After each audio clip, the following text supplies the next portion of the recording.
안녕하세요. 절세 전문기업 MG세무조사 컨설팅입니다. 사업을 하다 보면 세부담을 줄이기 위해 가공세금 계산서 유혹에 빠지기 쉽습니다. 가공세금 계산서란 세금을 줄이기 위해 매출을 거짓으로 축소하거나 이중 장부 작성, 허위 세금 계산서 발행 등을 말하는데요. 가공거래는 공급자, 공급받는 자 모두 범칙 행위에 해당되기에 양쪽 모두 무거운 추징세액은 물론 형사처벌까지 받을 수 있습니다. 이렇게 엄격한 처벌로 제재되고 있음에도 가공거래를 통한 탈세가 많은 이유는 개인 간에 이뤄진 거래를 과세당국이 일일이 알긴 어렵다고 생각하시기 때문인데요.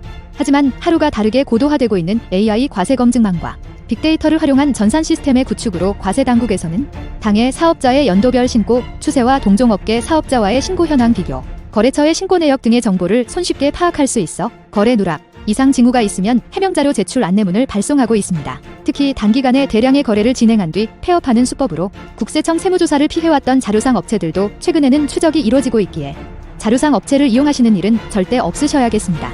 간혹 자료상이 아닌 개인 간 거래로 가공세금 계산서를 발행하며 실질적으로 오고 간 내역이 있으니 괜찮다고 생각하는 분들도 계신데요.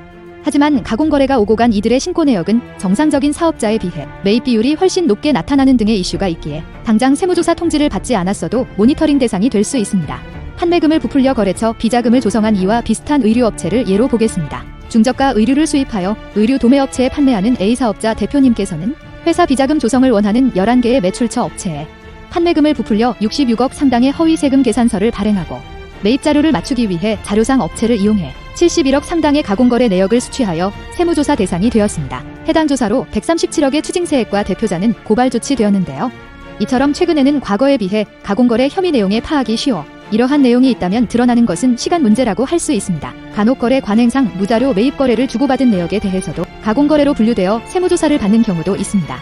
이때 적절한 대응을 하지 못하여 억울하게 세액이 추징되었다면 무작정 혐의를 부인하는 것보다 부가세 제출 내역 및 매출처별 세금 계산서 등 자료들을 수집하여 체계적으로 대응하시는 자세가 필요합니다. 특히 초기 조사 단계에서 적절한 소명을 하지 못한다면 무거운 처벌로 이어질 가능성도 높아지는데요. 문제가 생겼을 때 해결하는 데 드는 시간과 비용에 비하면 문제를 예방하는 데 드는 시간과 비용은 정말 작습니다.